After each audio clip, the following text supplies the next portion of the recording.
उपाध्यक्ष महोदय, आज स्वतंत्र भारत में जब हिंदी इस देश की राष्ट्रभाषा घोषित हो चुकी है, अब संघर्ष अथवा विरोध का समय नहीं रहा। आज का समय ठोस रचनात्मक कार्य का समय है। मैं जानता हूँ संघर्ष करना कठिन है, परंतु उसी एकाग्रता से रचनात्मक कार्य करना उससे भी कहीं अधिक कठिन है।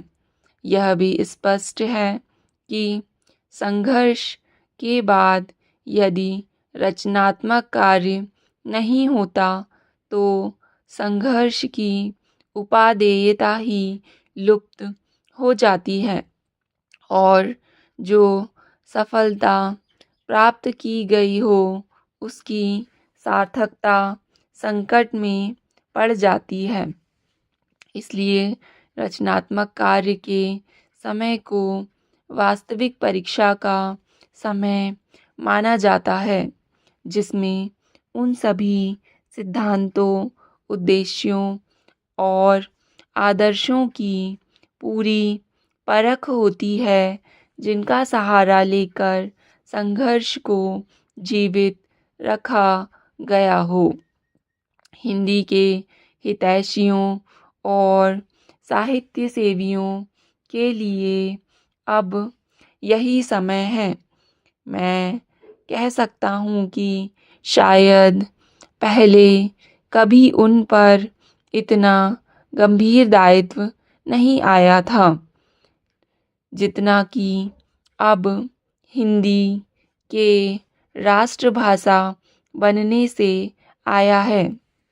समस्त राष्ट्र ने सर्वसम्मति से हिंदी भाषा का जो मान किया है और हमारे संविधान ने उसे जो स्थान दिया है, वह हम सबके लिए एक सद्भावनापूर्ण चुनौती के समान है।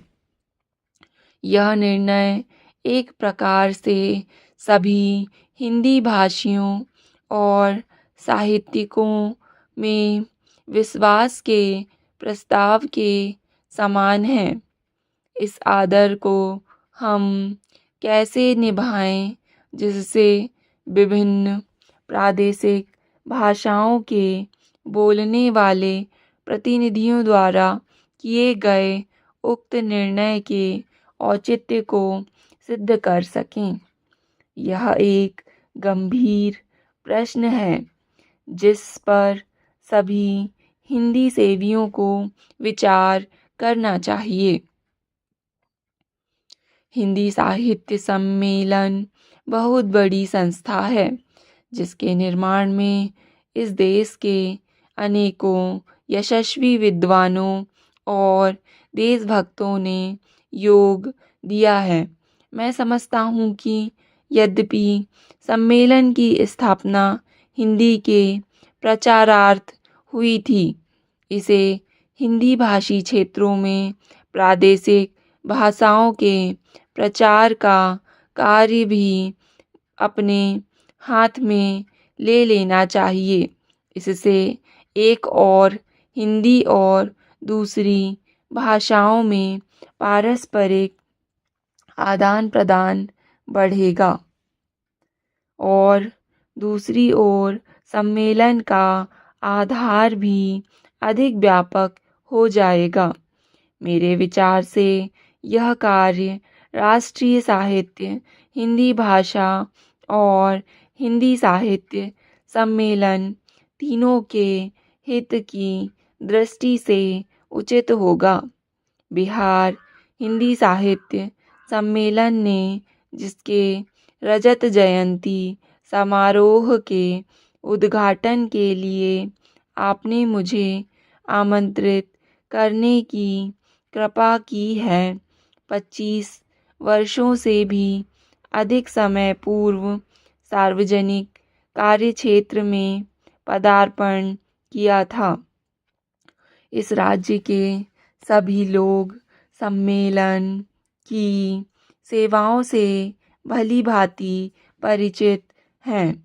मैं आशा करता हूँ कि यह रजत जयंती समारोह इस राज्य के साहित्य सेवियों को और अधिक बल देगा, जिससे वे साहित्य की समृद्धि द्वारा और हिंदी तथा अहिंदी प्रदेशों के बीच पूर्ण सद्भावना का वातावरण तैयार करके इस राज्य के लोगों की ही नहीं बल्कि देश भर की सेवा कर सकेंगे। मेरे विचार से हिंदी साहित्य की श्री वृद्धि करके और सभी भाषाभाषियों के साथ सद्भावनापूर्ण संबंध बनाए रखकर हम अपने कर्तव्य का पालन कर सकते हैं। कम से कम इस ओर सबका ध्यान आकृष्ट हो चुका है। बहनों, शिक्षा संस्थाओं से जब कभी भी मुझे बुलावा आता है तो मैं वहाँ जाने से इनकार नहीं कर पाता, क्योंकि शिक्षा संस्थाओं से मेरा आरंभ से ही कुछ ना कुछ संबंध रहा है। शिक्षा शास्त्र में भी मेरी पहले से काफ़ी रुचि रही है।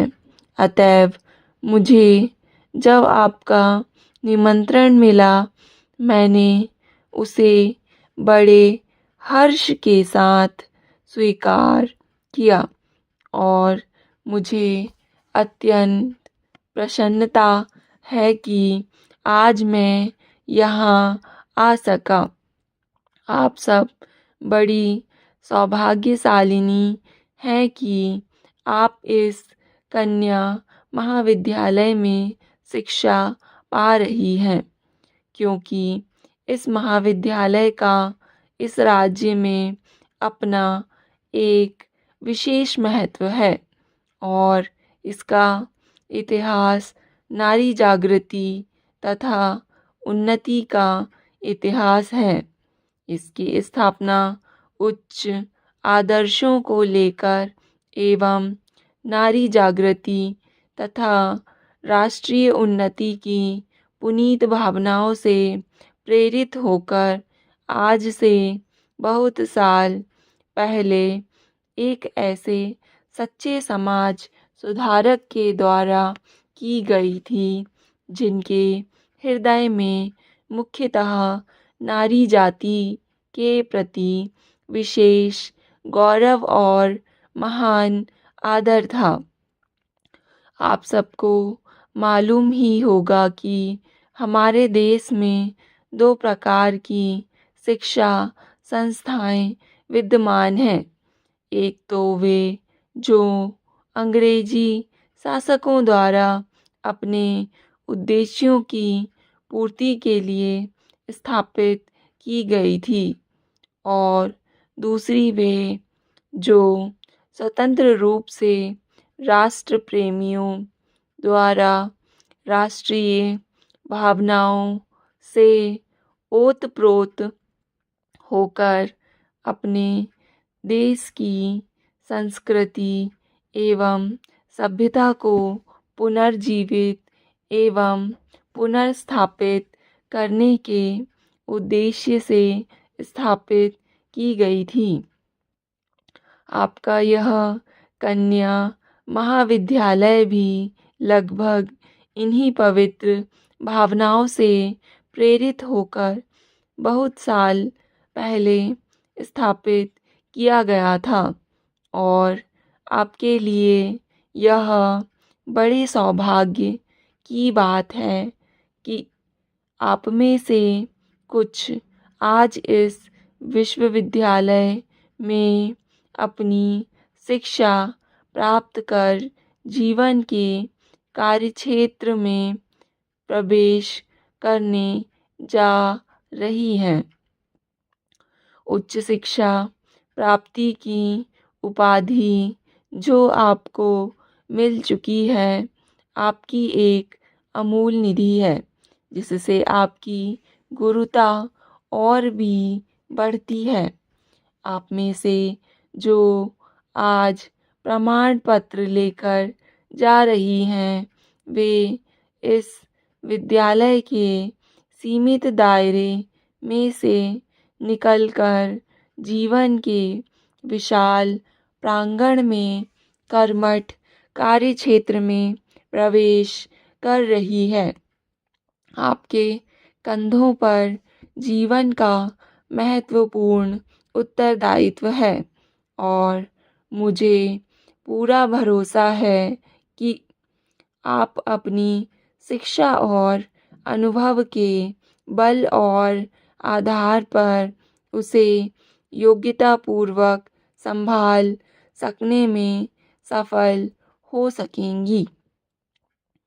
अब तक आपका विद्यार्थी जीवन रहा, अब आगे आपका व्यावहारिक एवं क्रियात्मक जीवन रहेगा और आपको अपने जीवन के कार्यक्षेत्र में अनेक समस्याओं का सामना करते हुए आगे बढ़ना है।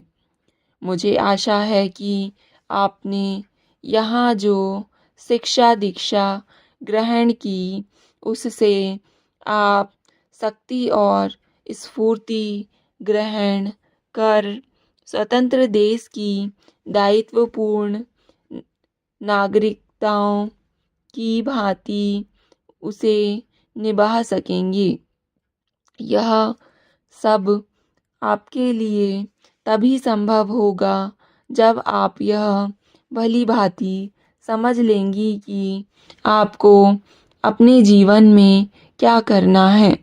आप सब यह भली भांति जानती ही होंगी कि प्राचीन काल में हमारे देश में स्त्रियों का कितना महत्वपूर्ण व उत्कृष्ट स्थान रहा है। स्टॉप।